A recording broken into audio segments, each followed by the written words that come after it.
Double Guinness world record holder Somaiya MSPM group प्रस्तुत करता है चंद्रपुर का best engineering college. Somaiya institute of technology Chandrapur AICTE Nai Delhi एवं महाराष्ट्र शासन द्वारा अप्रूव्ड, जहां मिलती है क्वालिटी एजुकेशन और शानदार करियर की guarantee.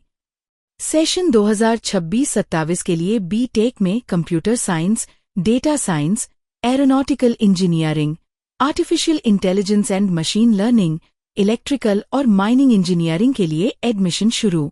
SC, ST, NT, VJ, SBC छात्रों के लिए सरकारी स्कॉलरशिप के तहत निःशुल्क प्रवेश। OBC और ओपन कैटेगरी के लिए 50% तक फीस में छूट, साथ ही माइनॉरिटी और EBC स्कॉलरशिप उपलब्ध। आज ही संपर्क करें। Somaiya institute of technology, DTE code 4703, Vadgam ward Chandrapur. Mobile number 9800004715।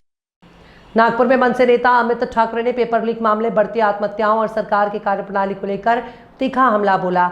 उन्होंने कहा कि पेपर लीक की घटनाएं पहली बार नहीं हो रही हैं, बल्कि पुणे से इसकी शुरुआत हुई थी और कई पेपर 15 से 20 लाख रुपए में बेचे गए। अमित ठाकरे ने आरोप लगाया कि इस पूरे नेटवर्क में निजी क्लासेस से जुड़े लोगों की भूमिका है। उन्होंने मांग की है कि पेपर लीक करने वालों के खिलाफ ऐसा कठोर कानून बनाया जाए जिससे भविष्य में कोई ऐसी हिम्मत ना कर सके। उन्होंने कहा कि पेपर लीक और अन्याय की वजह से कई छात्रों ने आत्महत्या की है और जब तक दोषियों को सजा नहीं मिलती तब तक ये मुद्दा उठाते रहेंगे। ठाकरे ने सवाल किया कि अगर किसी अमीर परिवार का बच्चा परीक्षा से 15 मिनट पहले पेपर देख लेता है तो सामान्य परिवार के छात्रों की मानसिक स्थिति क्या होती होगी। परीक्षा रद्द करना समाधान नहीं है, बल्कि दोषियों पर ऐसी कार्रवाई होना चाहिए जो पूरे देश के लिए उदाहरण बने। उन्होंने मुख्यमंत्री की जिम्मेदारी तय करते हुए कहा कि राज्य में छात्रों का भविष्य बर्बाद नहीं होना चाहिए। अमित ठाकरे ने पुणे की मासूम बच्ची के साथ अत्याचार और हत्या के मामले का भी जिक्र किया और कहा कि समाज कुछ दिनों तक आक्रोश दिखाता है, लेकिन बाद में मुद्दे दब जाते हैं। उन्होंने सरकार पर आम जनता के टैक्स के पैसे से मंत्रियों के बड़े काफिले और दिखावे की राजनीति करने का आरोप लगाया। प्रधानमंत्री से देश की आर्थिक स्थिति पर खुलकर जवाब देने की मांग करते हुए उन्होंने कहा कि जनता को सच बताया जाना चाहिए। साथ ही उन्होंने मीडिया से भी आक्रामक होकर सवाल पूछने की अपील की और कहा कि विदर्भ में किसान आत्महत्या कर रहे हैं, लेकिन सरकार केवल दिखावटी दौरों और स्टंट में व्यस्त है। नीटला घेऊन मोठी कारवाई महाराष्ट्रात चालू आहे। ज्या राजू पाटीलची चर्चा होती, माटेगावकरांना अटक केलेला, त्याचे सूत्र आता नागपूरपर्यंत देखील आलेले आहे। आज नागपुरात देखील 2 विद्यार्थ्यांच्या घरी झाडाझडती झाली। एकूणच तुम्ही विद्यार्थी चळवळीत काम करणार आहे, काय वाटतं या सगळ्या प्रश्नाच्या बाबतीत? माझं नेहमीच म्हणणं आहे की ठीक आहे, पहिल्यांदा पेपर फुटी झाली नाहीये, ही आता पुण्यापासून चालू झाली आणि मला वाटतं अहिल्यानगर आणि नागपूर, नाशिक हे सगळीकडे पसरली आहे। एक पेपर 15 ते 20 लाखाला विकला गेला आणि हे NTHच लोक आहेत जे मला वाटतं खासगी क्लासेस घेतात आणि ते पेपर विकतात। हे पण आता उघडकीस आलंय। तर मला वाटतं इकडे सरकारने असा एक काहीतरी कायदा करावा किंवा एक शिक्षा द्यावी जेणेकरून एक भीती बसावी। हे माझं नेहमी म्हणणार आहे की एक एक्झाम्पल सेट करा, एक उदाहरण सेट करा तुम्ही की ह्याच्यानंतर अशा गोष्टी झाल्या नाही पाहिजे। एक भीती वाटली पाहिजे की अशा गोष्टी करायच्या आधी। हे दरवर्षी किती आज 3 किंवा 4 मला वाटतं लहान मुलींचा मृत्यू झाला, सुसाईड केलं, त्यांनी आत्महत्या केली, त्यांचं काहीच नाही।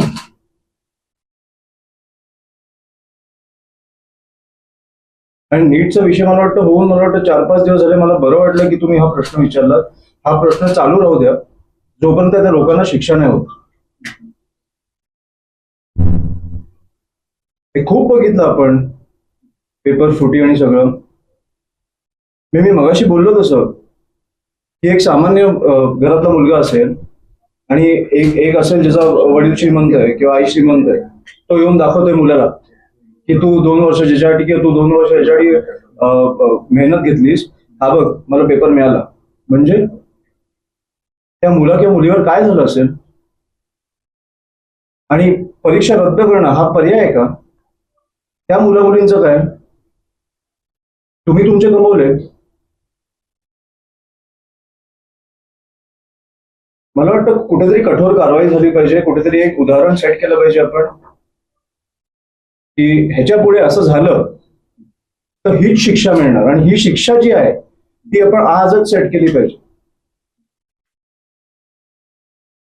तर आता ज्या पद्धतीने या सगळ्या प्रकरणात सीबीआय कारवाई करताय, जी काही कारवाई सुरू आहे यावरून तुम्हाला वाटतंय का तुम्हाला जे अपेक्षित सुधारणा आहे ते सेट होऊ शकेल किंवा सीबीआय या सगळ्या प्रकरणाला शेवटपर्यंत नेईल? की आपले लोक मिळालेत ना ज्यांनी पेपर लीक केलाय, मिळालेत ना सर, मग कारवाई काय चालू आहे? जिकडनं चालू झालं तिकडून कुठपर्यंत पोहोचलो ह्याचे सोर्सेस मिळाले, ती लोक मिळालेत, अजून कारवाई काय चालू आहे मला कळत नाहीये. हा कॉल मुख्यमंत्र्यांचा आहे. हे माझं राज्य आहे, मी हे असं पुढे हे घडून देणार नाही. एवढ्या मुलांचं आयुष्य मी बर्बाद होऊन देणार नाही. खूप सोपं आहे. पण म्हणजे एकूणच सरकार, प्रशासन आणि सीबीआय या सगळ्या प्रकरणाला न्याय देईल ज्या पद्धतीने कारवाई सुद्धा त्यावर तुम्ही ते दिल्यावर मी बोलेन. मला अजून पुणे प्रकरणात न्याय मिळालेला दिसत नाहीये, जिकडे त्या 3 वर्षाच्या मुलीच्या हत्या झाली, रेप होऊन. बिचारी लहान मुलगी आजीकडे गेलेली, तिची रेप होऊन हत्या होते.